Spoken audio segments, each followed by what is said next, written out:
Hello. Yeah.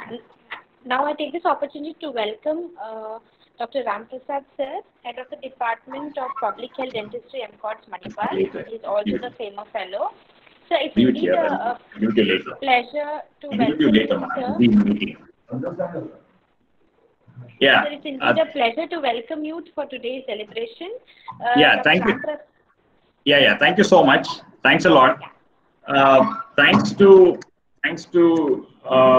Dr. Imran as well as the Health Profession Education Unit at Yenepoya, which has been instrumental in organizing this workshop.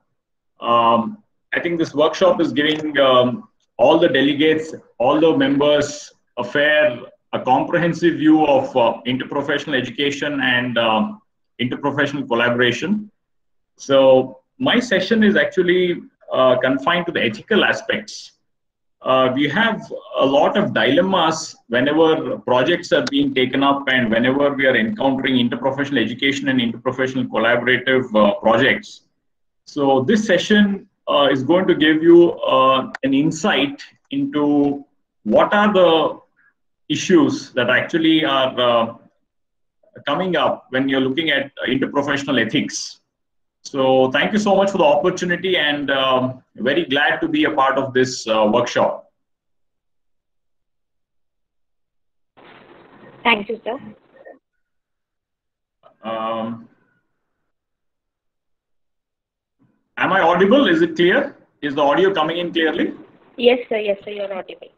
All right. So we have addressed the component of interprofessional ethics fairly in detail and in all its entirety at the Mahe Feimer Institute. We have been guided to incorporate the ethical issues, ethical principles, ethical concerns and values in almost all of these projects, almost all the related projects.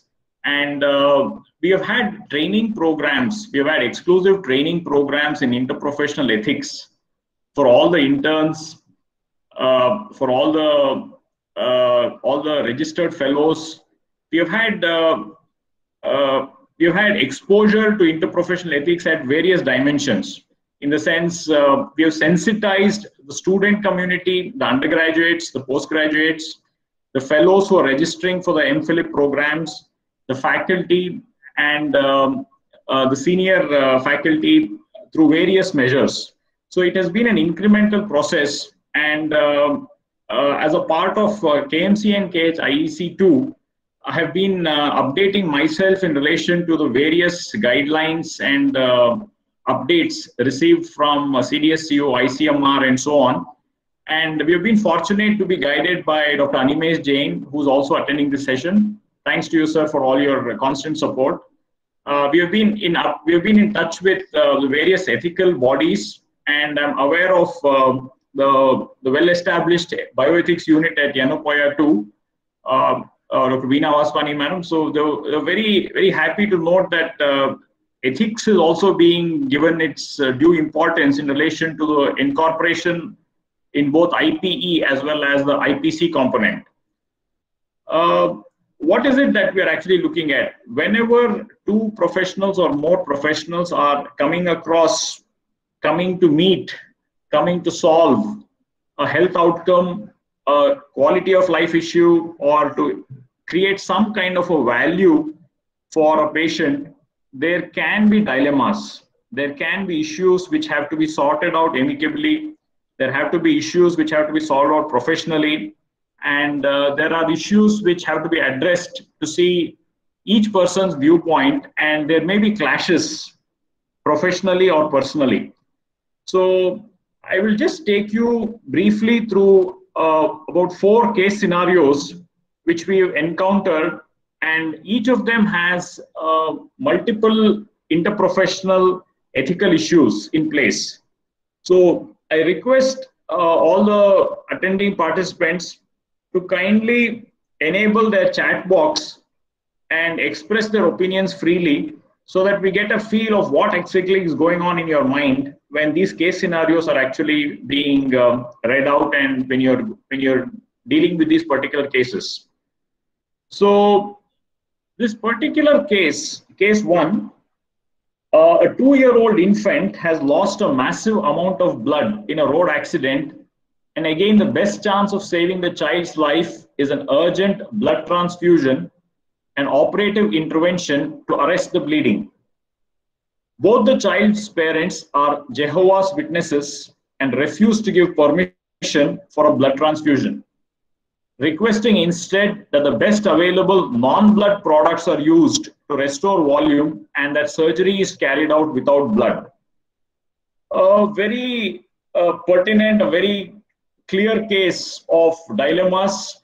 A child has lost a massive amount of blood. There's been a road accident, road traffic accident. The best chance of saving the child's life is an urgent blood transfusion, an operative intervention to arrest the bleeding. But both the child's parents are Jehovah's Witnesses and they refuse to give permission for a blood transfusion, saying that, no, we are not ready to take another person's blood, requesting instead that the best available non-blood products are used to restore volume and that surgery is carried out without blood. A very difficult situation. The doctors too will be in a major dilemma. The hospital is actually put on the defensive. The parents take the offensive. They are dictating terms saying that no, we cannot receive blood. But they have their own religious compulsions. They say that they belong to a particular sect, the Jehovah's Witnesses, and the religion does not allow them to accept another person's blood. So transfusion is ruled out. So this is one particular case scenario which has multiple dimensions and multiple components of an interprofessional ethical case. And I request all the attending members, attending delegates and faculty to kindly put in one priority ethical issue. Please type one priority ethical issue that comes to your mind in relation to the case just mentioned in the chat box. Please type what you feel. You get a time of 3 minutes. Please write down what you're feeling and what your personal opinion and what would you have done if you were the doctor in charge. What is it that, what step you would have taken? In which direction you would go? Would you force a transfusion? Would you go along with the parents and say, it's okay, we are going to go with you? Or are you going to ask for a legal opinion? What is it that you would like to do? If you are the in-charge doctor and the child's life is at stake, what decision you would have actually taken? And would you be happy with that? So this is the issue in mind. You have 3 minutes to respond. Please enable your chat and please type in your responses.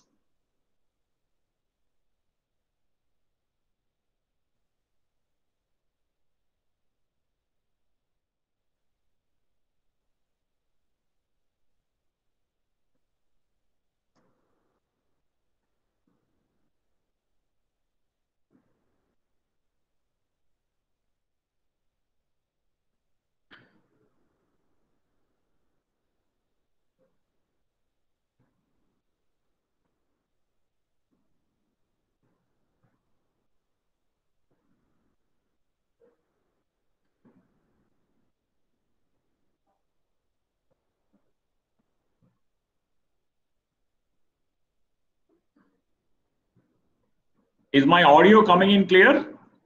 The host? Yes, sir. Sir, yeah. So are you presenting your screen? Are you sharing your screen, sir? Sorry? Are you presenting? Are you sharing your screen, sir? Or yeah, I'm going to share the screen after this. I've already told you the case. I'm waiting for the responses. I'm going to the chat section responses right now. Yes, sir. I have 4 cases. So there are few responses in the chat box, sir. Yeah, I'm seeing that. That's the reason the chat is open now. That's the reason the slide is not being presented. All right, sir. Yeah. See, Yogesh Nerkar, attempt convincing the parents. Saving life is more important. Yes, I think it's a logical thing to do. But will it be accepted by the parents? Reshma, legal opinion, religious opinion, convince the parents. Yes, multiple issues there. Explain the advantage and better outcome of the prognosis of the case. Siraj. Bhagyalakshmi, patient consent is most important. Seek legal advice. Yes, I appreciate the responses. Thank you, Bhagya. Very valuable responses. But I'm sure if you were in that particular situation and you didn't have too much time to respond, I'm sure your mind would be in a fix and you wouldn't know which direction you have to actually step in, because there is pressure from all sides. So, and in high pressure situations, what response and what direction the concerned in charge doctor takes is of paramount importance. And it's extremely important to take the right step. It has to be ethical, it has to be addressing all issues, and it has to make a difference to the patient too. Because if you're ethically right and the patient dies, would you be happy? Would you be satisfied? Or if the patient dies, if the patient, okay, the patient lives, you conduct a procedure and the parents are against it, then would you be happy? So the component of do justice as well as to do good, beneficence, plus the question of balancing all these issues, I think it's a major one. So that's exactly the reason this case was particularly put up. Yeah, I'll be sharing the screen again now. Yeah, thanks. So this was the issue. You saw the case. A 2-year-old infant has lost a massive amount of blood in a road accident. And again, the best chance of saving the child's life is an urgent blood transfusion. Parents refuse, saying Jehovah's Witness, and they wanted to go for a non-surgical issue. So this was case 1. It had a lot of ethical issues. Case 2. An on-call anesthetics registrar questions the indication for an elective cesarean section to be performed out of hours, with universal precautions such as double gloving of all clinical staff and the wearing of goggles. The consultant obstetrician informs him that the mother is HIV positive. So case 2, a very difficult case again. There's been an anesthetics registrar on call, questions the indication for an elective cesarean. It's an elective cesarean, mind you, it's not a compulsory, it was not a must do. It's an elective cesarean section to be performed out of hours. So it's being performed in the early mornings or midnight with universal precautions such as double gloving of all clinical staff and the wearing of goggles. So this is being called, and this is being these are the instructions that has been given to all the surgical team. The consultant obstetrician informs him that the mother is HIV positive. So this is out of hours is being done because the mother is HIV positive. But regarding her positive status, would you be informing others? If you're not informing others, would you be ethical? Would it be right? And it's being done out of hours. And this is an elective cesarean section for a HIV positive mother being done out of working hours. So a lot of issues here again, ethical issues which need to be addressed. Please do write in. Please do enter your priority ethical issues in the chat box.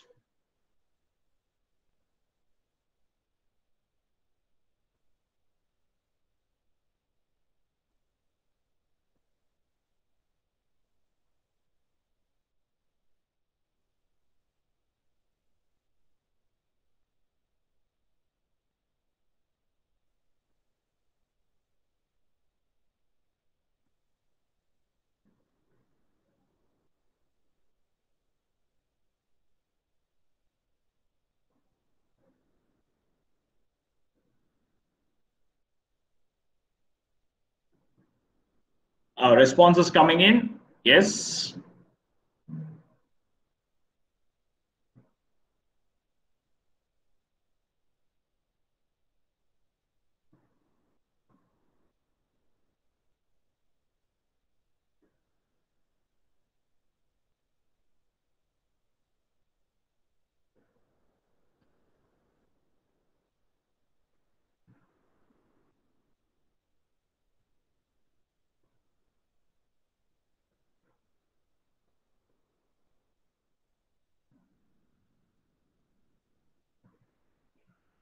Yeah, it's true. It's very important to keep everybody informed.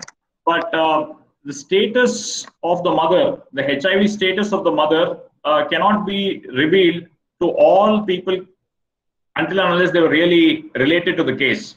So it's important to keep it confidential and as limited as possible. So, but since it's being done out of working hours, and since you have universal precautions being followed, I think people need to be sensitized. But the issue is again, it has to be addressed comprehensively. That was case 2. Case 3 is a blood banker's dilemma: safe blood or cheap blood. Blood banks usually have twin objectives: to ensure donor safety and to ensure that no harm is done to the recipient of blood. While the former is easy, the latter is difficult. Yes, to ensure donor safety, yes, that can be easily done. No harm is done to the recipient of the blood, it's difficult. So are we going to give quality blood, or are you going to make it cheap? Should I use all the techniques, tests, skills available at one's disposal to make blood nearly 100% safe? Should I just focus on moderate quality to keep the costs low? Should I offer specialized tests only for those who can afford it? So these are some of the issues which the blood banker faces. So giving of safe blood or cheap blood, what is it that he has to do? Safe blood makes the cost a little high, makes it a little expensive. Cheap blood, yes, it's made affordable, but it is risky. So again, the dilemma here. So please do write, please do enable your chat, and please do send in your responses if you feel that there is any particular issue which can be addressed here.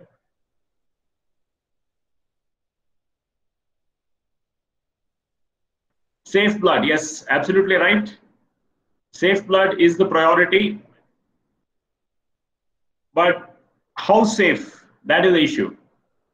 When you want to make it very, very safe, yes, the cost goes up. So there may be a few tests, let's say about 20 or 24 tests are conducted. But then if you want to make it absolutely safe, you have to conduct 8 more. But the cost of blood is also going up. And affordability is another issue. So again, the balance of safety issues have to be addressed. There are ethical issues too. So this is the dilemma related to the blood banker: safe blood or cheap blood. Thank you for your responses. The last case which I would like to present today is about a 12-day-old newborn infant who was hospitalized in the neonatal intensive care unit because of multiple seizures. Please pay attention.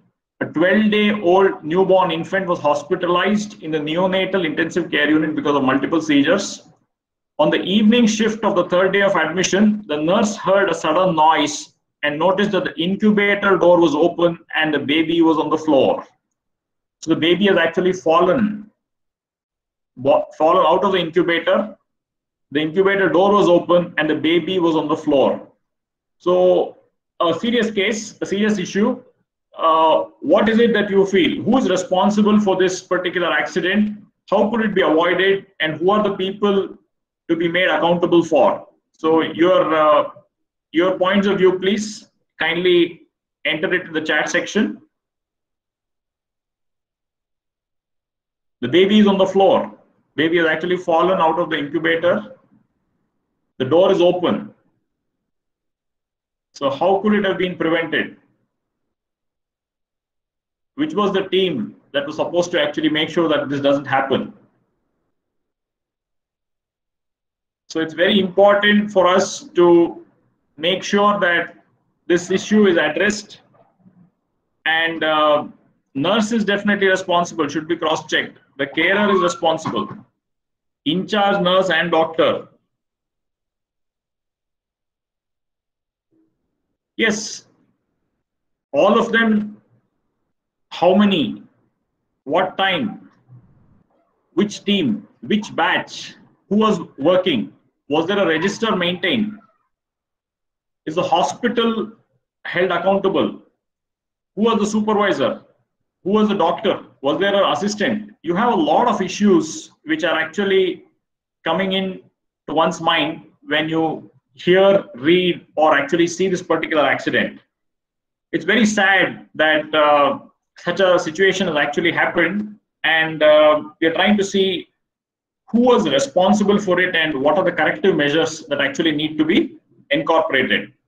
So not one person, in the sense, when you try to pinpoint, when you try to actually focus on the issue and see who could have actually made the error, there can be a blame game. There can be a shift of blame. The I just came in, that person was supposed to have checked it, and then the concerned caretaker was not available. So you have a lot of issues, and then you have a blame game. But what actually happened is the baby is on the floor. It's a neonate, a newborn infant. First of all, hospitalized because of seizures, and then the child has fallen on the floor. And now what injury has resulted because of the fall, again, is a serious issue. Whether it's a head injury or whether just an upper limb or a lower limb or any related issues because of the fall and so on, the impact of the fall and so on. So when we look at all these case scenarios, these are some of the standard cases taken from standard sources. You come across multiple professions who are actually involved in such a case, and these are cases which are seen on a daily basis in a hospital setting. These things happen day in and day out, and you have multiple people at different levels from different professions making sure that the safety aspect is addressed well, all for improving the health outcome of the patient concerned. So these were some of the standard star ethical case scenarios. So I hope you got a glimpse into what is the importance of ethics and what is the importance of management of ethical issues when interprofessional teams and interprofessional collaborations are actually being planned or in place. So this was a brief. In relation to projects as well, you can have dilemmas, you can have ethical dilemmas, because your point of view may be exactly opposite to the point of view of the host profession, to the interprofessional personnel available. It may be a professional issue, it may be a personal issue. There can be conflicts in place which actually are detrimental to the direction and the quality of the healthcare that is being planned for the patient and the community. So you have to handle it a little sensitively. You have to be persistent, you have to persevere, and you have to make sure that your point is understood by them and their point is understood by you, and you come across, you come up with a solution, you come up with a means to go on together, to go along together for not your individual or self-benefit, but for the benefit of the patient and the community. So this was my brief talk and sensitization towards the importance of interprofessional ethics. And if you're having any particular queries, questions, I'll be happy to take them.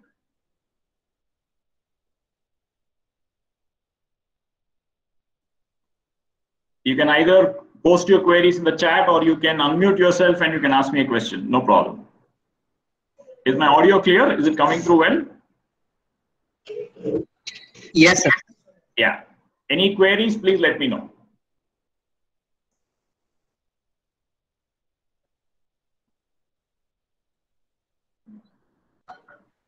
Sir, I think through your case presentations, you have made certain points very clear, how to deal with these ethical kind of a situation. Yesterday we had one particular question which was with regard to the difficult conversation with regard to hierarchy in terms of profession. Right. So how do we deal with such kind of a situation? A good question. What you need to do is you need to get the background aspect very clear. You need to see who is the who is that person who's actually going to address that particular issue, because you have a hierarchy, you have a team of people, but at what level is this particular question or project going to be addressed? So I think you need to pursue it, and you need to sensitize them towards the needs of your project and the benefits your project will actually be providing to the community or the group of patients or a particular patient. So you need to go into the detail, and the attention lies in the detail. It depends on how sensitively you are able to do it, and at what level you're able to bring in a change. Changes will not occur overnight. You need to persist. You need to persist. That perseverance and the time. You need to commit yourself to that particular address. You need to address that particular issue, and only then you will make a difference. So until and unless they're realizing the quality issue of what you are trying to take up, they will not be convinced. So you have to, and convincing doesn't happen very quickly. So it takes time. So you have to wait till the ice thaws. In the sense, it takes time for the ice to melt. So you have to make sure that you approach them the right way, and with the right attitude, effort, and time, I'm sure it will be done. Yeah. Anything else? How do you think the child situation is a personal affair? How do you think we can reach the developed stage to have the patients to understand? Dr. Muhammad Ashfaq, how do you think, sir, can you please unmute yourself? How do you think, if the child situation is a personal affair, how do you think we can reach to the developed stage to have the patients to understand it's not one person behind it? Yes, the 2-year-old infant case, if you're referring to that particular issue, yes, it is a religious sentiment, it is an emotion, it is a belief, it is a custom. You have a lot of practices, but you need to see what the family's decision is, and you need to explain to the family that if you are not going ahead with a particular procedure, the child's life may be at stake. So there are risks associated, and are they ready to stick to their religious sentiments, customs, etc., beliefs at the cost or quality of child's life? If it is so, then you have to go as per the parents' willingness and conditions, because the parents are still going to be in charge of the decision, because the child is a minor, 2-year-old, can hardly decide anything. So it depends on that. But yes, challenging issues for the doctor, for the team, as well as the hospital itself. Yeah, thank you for the question. Yeah. So thank you, sir. Yeah. And I would like to request you to stay back for the panel discussion. Okay. All right. Yeah. And thank you, sir, for such a wonderful lecture. And I think ethics is one difficult part, where we don't know where we are, whether we are right, whether we are wrong. And right. You have made it so clear with the help of the case scenarios. I right. hope our members of the Yenepoya Dental Education Unit, also the attendees, will be able to address the future issues. And if any queries particular you would like to address, you can share your points. I would like, with sir's permission, I would share sir's email ID, so that if you have any ethical dilemmas, you can pass it over to sir, and sir will be able to answer your queries with regard to that. Sir, thanks a lot, sir. Thanks a lot for addressing all the members. I would like to request you to stay back for the panel discussion. Yeah, stay on. I think. Thanks. Yeah. Thanks, Imran. Thank you so much. Yes, sir. Thank you, sir.